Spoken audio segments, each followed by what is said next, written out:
대전청파교회 교회학교 여러분 안녕하세요. 안녕하세요. 네, 아기 예수님의 오심을 기다리는 대림절 드디어 네 번째 주가 되었습니다. 지난주 대림절 3주를 세 번째 주를 보내면서 어떻게 여러분 지냈습니까?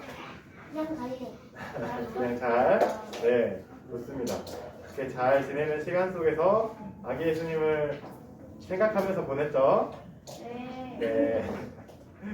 자, 그럼 우리 대림절 네 번째 주, 드디어 마지막 주 아기 예수님의 오심을 바로 한 주 앞둔 대림절 네 번째 주 예배를 우리 함께 드리도록 하겠습니다. 자, 우리 함께 내 영혼이 함께 찬양하도록 하겠습니다.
마지막 주가 되었습니다.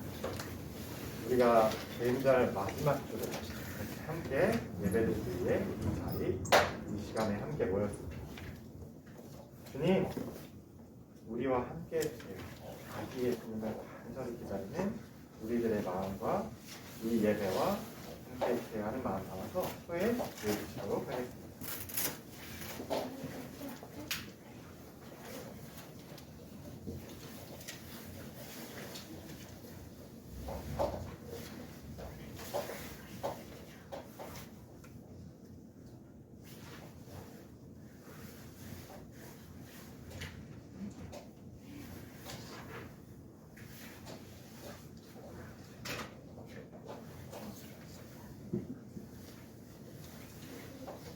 드디어 5개의 초 가운데 4개의 초가 불빛을 반짝반짝 밝혔습니다.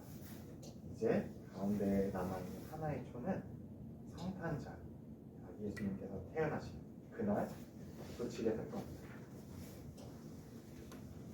이 우리가 방금 불을 비친 이 작은 반짝반짝하는 불빛처럼 하나님께서도 우리 한 사람 마음 가운데 작은 불빛 하나 밝혀주셨습니다. 그리고 그 불빛을 따라서 하루하루를 살아가고 이렇게 함께 모여 예배를 드리는 삶이 하나님을 믿고 예수님을 따르는 그리스도인의 삶입니다.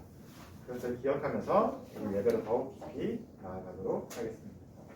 오늘 우리에게 주시는 하나님의 말씀은 마태복음 1장 18절부터 25절까지의 말씀입니다. 제가 여러분에게 읽어드리도록 하겠습니다. 여러분 귀를 기울여서 잘 들어주시기 바랍니다. 예수 그리스도의 태어나심은 이러하다. 그의 어머니 마리아가 요셉과 약혼하고 나서 같이 살기 전에 마리아가 성령으로 잉태한 사실이 드러났다. 마리아의 남편 요셉은 의로운 사람이라서 약혼자에게 부끄러움을 주지 않으려고 가만히 파혼하려 하였다. 요셉이 이렇게 생각하고 있는데 주님의 천사가 꿈에 그에게 나타나서 말하였다. 다윗의 자손 요셉아, 두려워하지 말고 마리아를 너의 아내로 받아들여라. 그 태중에 있는 아기는 성령으로 말미암은 것이다. 마리아가 아들을 낳을 것이니 너는 그 이름을 예수라고 하여라. 그가 자기 백성을 그들의 죄에서 구원하실 것이다. 이 모든 일이 일어난 것은 주님께서 예언자를 시켜서 이르시기를 보아라 동정녀가 잉태하여 아들을 낳을 것이니 그의 이름을 임마누엘이라고 할 것이다 하신 말씀을 이루려고 하신 것이다. 임마누엘은 번역하면 하나님이 우리와 함께 계시다는 뜻이다. 요셉은 잠에서 깨어 일어나서 주님의 천사가 말한 대로 마리아를 아내로 맞아들였다. 그러나 아들을 낳을 때까지는 아내와 잠자리를 같이 하지 않았다. 아들이 태어나니 요셉은 그 이름을 예수라고 하였다. 이는 하나님의 말씀입니다. 하나님 감사합니다. 아멘. 자, 우리는 지난 시간 대림절을 보내면서 메시아를 간절히 그리스도의 오심을 마음 깊이 바라던 사람들이 어떤 삶의 자리에 있었는지, 또 그들이 원하고 기다렸던 메시아는 어떤 모습이었는지, 그런데 이 땅에 결국 하나님께서 오게 하실 메시아는 어떤 분이신지를 함께 살펴보면서 우리가 성탄절을 기다리고 있습니다. 자, 이번 주는 그 대림절 마지막 주, 네 번째 주에 또 어떤 사람, 어떤 메시아를 기다리는 사람을 살펴보게 될까요? 오늘의 주인공은 바로 요셉입니다. 요셉은 나사렛이라는 갈릴리 동네, 작은 동네에 살던 사람입니다. 이 작은 동네 나사렛은 로마 제국의 지배를 받고 있었습니다. 그리고 로마 제국의 힘을 등에 업은 헤롯이라는 왕이 이 땅을 다스리고 있었습니다. 이 헤롯은 로마의 힘을 얻었기 때문에 로마 황제에게 잘 보이고 싶어서 로마 황제를 위한 거대하고 크고 으리으리한 건물들을 많이 세우기 시작했습니다. 나사렛에서도 예외는 아니었습니다. 나사렛에 로마식 콜로세움, 로마식 목욕탕, 로마식 극장들을 만든 것은 아니었지만 나사렛에 있는 많은 사람들을 노동자로 데려다가 그 건물들을 만들게 시켰습니다. 또 나사렛에 있는 사람들은 로마의 힘을 등에 업은 부자들이 농사를 짓는 농민들의 땅을 야금야금 빼앗아 갔기 때문에 땅이 없는 사람들이 굉장히 많았습니다. 그래서 아주 작은 땅에 겨우 자기 식구들이 먹을 수 있는 것만 키우거나 그마저 작은 땅덩이도 없는 사람들은 요셉처럼 목수가 되어서 땅이 필요 없이 자기의 몸을 써서 하루하루 자기의 먹을 것을 벌어야 되는 처지가 되었습니다. 요셉은 목수입니다. 커다란 나무를 깎고 다듬어서 돌로 건물들을 지는 것에 그 나무들을 쓰이는 일들을 하는 노동자였습니다. 요셉은 조용한 사람이었습니다. 시장에 가서 다른 사람들 이야기를 엇가지걸 떠드는 그 틈바구니에서 그 사람들과 함께 다른 사람의 이야기를 하는 것보다는 조용히 자기 혼자서 자기에게 주어진 일을 묵묵히 하는 것이 더 익숙한 사람이었습니다.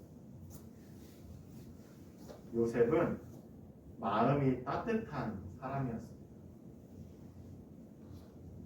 힘든 시기에 먹을 것도 적고 그렇기 때문에 남들을 배려한다는 것은 더 어려운 이 시기에 요셉은 다른 사람의 처지를 생각할 줄 아는 마음이 따뜻한 사람이었어요. 이 어렵고 힘든 시기 속에 요셉은 살아가고 있었습니다. 그렇지만 요셉에게도 드디어 그의 인생 가운데 기쁜 소식이 하나 찾아왔습니다. 집안 어르신들끼리 이렇게 이야기를 해서 이제 결혼할 나이가 된 요셉에게 아내를 짝지어 주기로 이야기가 된 겁니다. 요셉도 그 소문을 들었습니다. 동네에 있는 나사렛 동네에 있는 한 여인과 그가 1년 뒤에 약혼을 하고 나서 그 1년 뒤에 정식으로 결혼을 하게 되어서 요셉은 아내를 맞아들게 될 것이었습니다. 물론 결혼을 한다고 하더라도 그들의 삶은 많이 나아지거나 더 나아질 것은 없을 것입니다. 여전히 가난하고 여전히 땅이 없고 여전히 힘이 없고 여전히 가진 것들을 로마에게 그리고 힘 있는 사람들에게 빼앗기게 될 겁니다. 그렇지만 혼자보다는 둘이서 그 어려움을 이겨나갈 수 있다는 것이 요셉에게는 큰 희망이고 큰 기쁨이었을지 모르겠습니다. 어느 날 요셉이 여느 때와 다름없이 열심히 공사장에서 일을 하고 집으로 돌아오고 있을 때였습니다. 얼마 안 있으면 드디어 결혼식을 올리게 될 참이었습니다.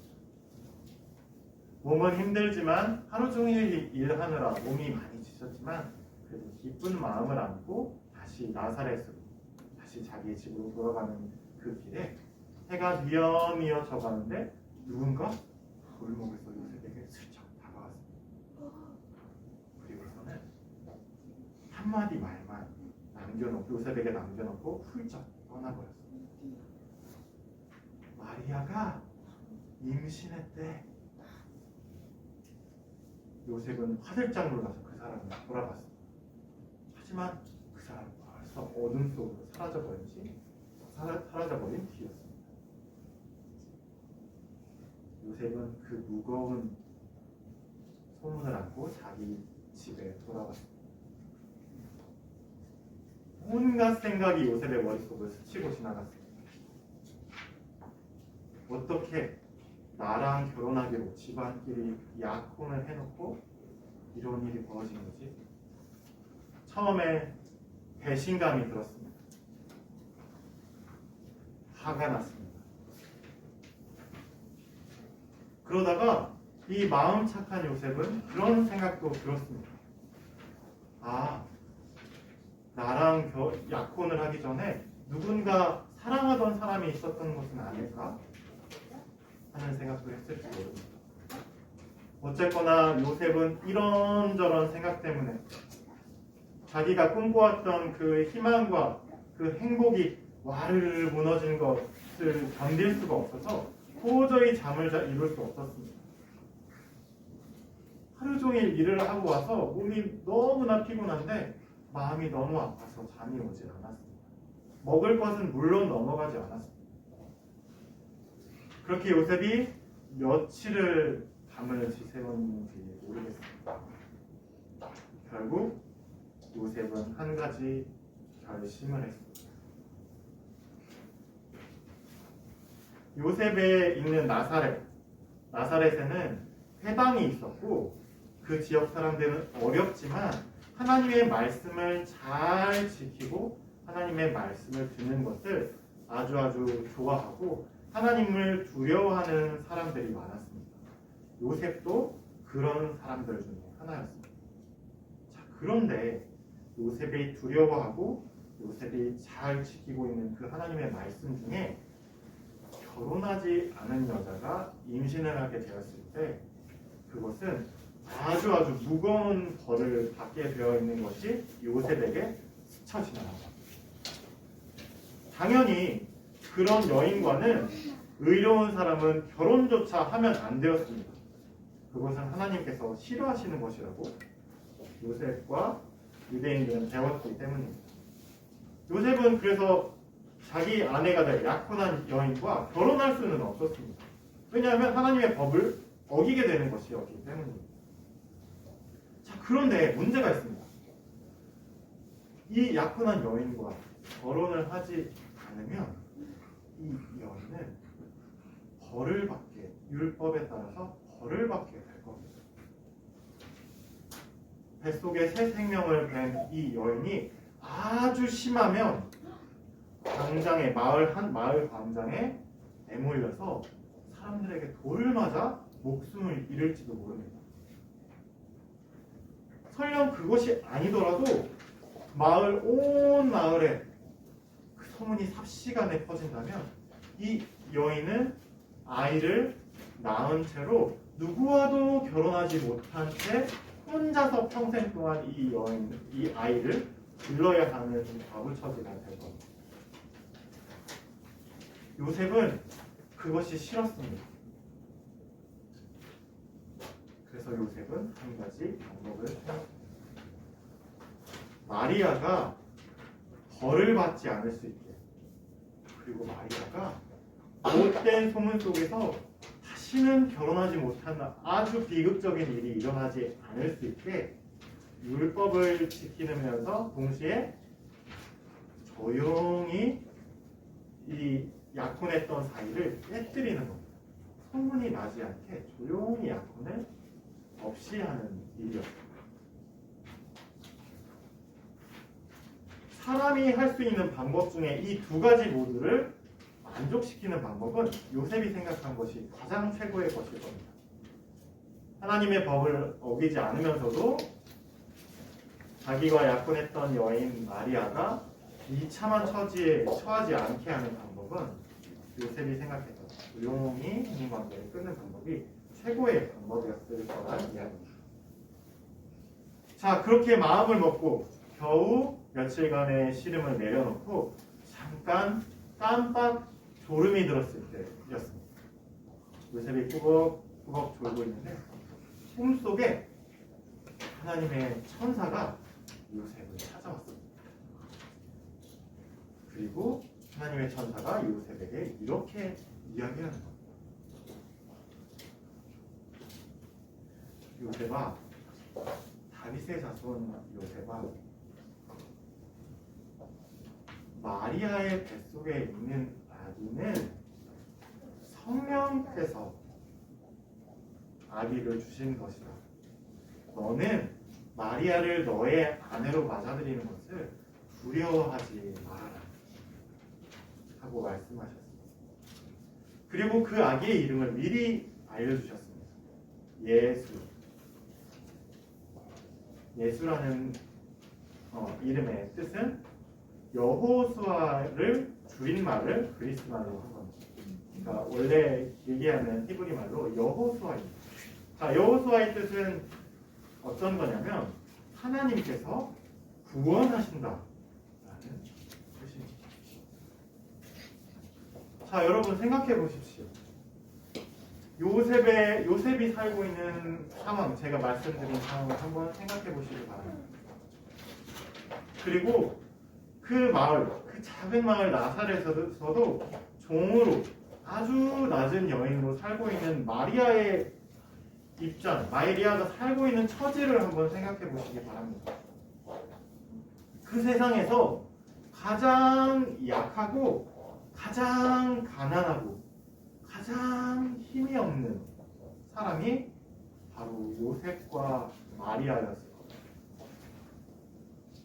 그런데 하나님의 천사가 와서 말하는 겁니다. 요셉에.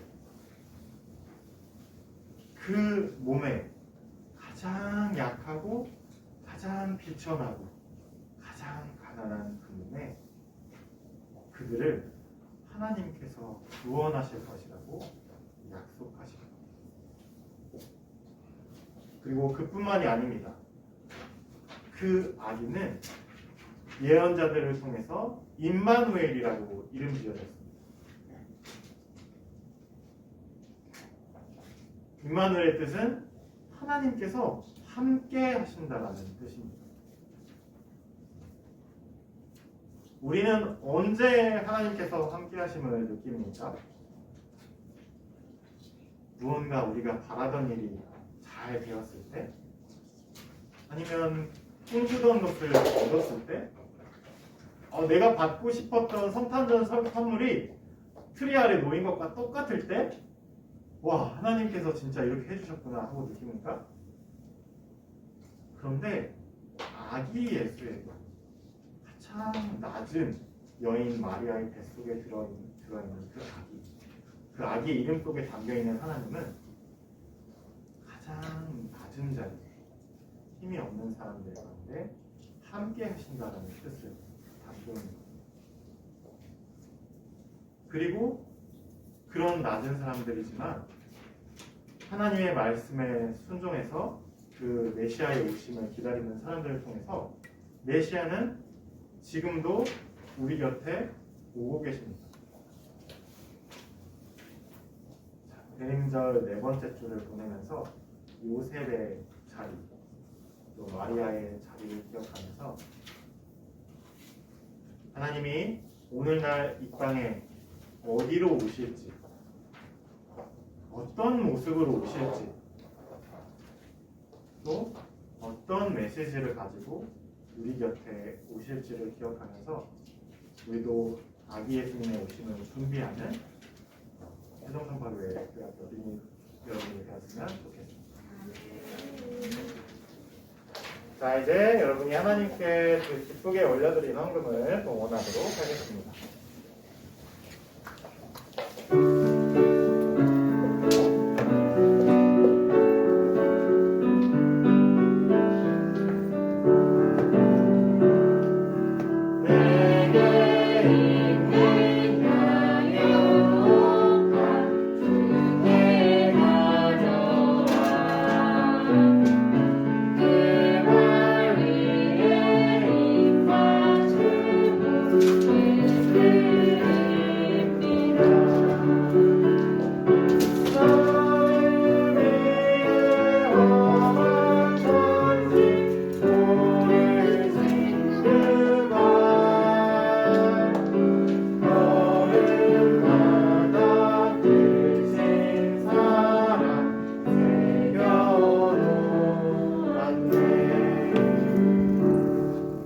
오늘 말씀 기억하면서 여러분이 하나님께 드린 헌금 위에서 마치는 기도하도록 하겠습니다.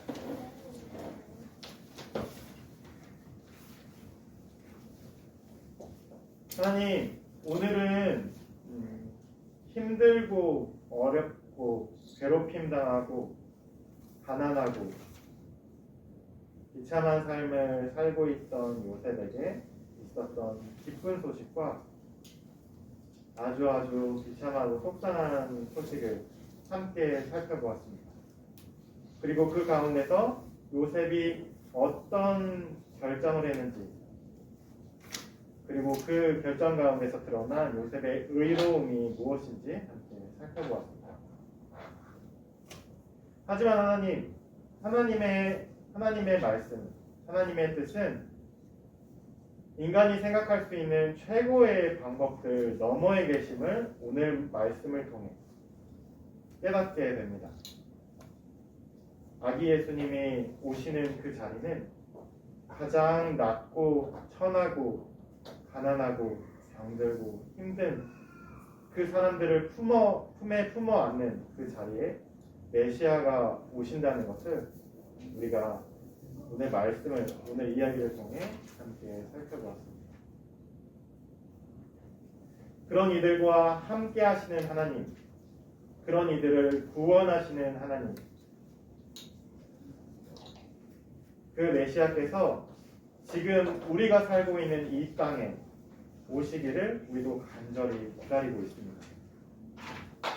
아기 예수님을 기다리는 마지막 대림절 네 번째 주를 보내면서 우리도 그 아기 예수님 임마누엘을 기다리는 길을 예비하는 예언자들의 삶으로 그 길 살아갈 수 있게 우리도 우리의 이웃들의 넓은 품이 되어 줄 수 있는 우리가 될 수 있게 하나님께서 지혜와 용기를 그리고 사랑을 더해주시기를 원합니다. 또한 하나님의 그 놀라운 기적을 신비를 위해서 하나님께서 우리가 주신 것 중에 일부를 다시 하나님께 기쁘게 올려드립니다. 이 물질이 쓰여지는 곳곳마다 메시아를 기다리는 메시아를 간절히 필요로 하는 그 사람들에게 복된 소식이 전해져서 아기 예수님의 오심을 그들도 기대하고 소망하고 기다릴 수 있게 주님께서 놀라운 기적을 베풀어 주세요. 감사드리며 예수님의 이름으로 기도합니다. 아멘.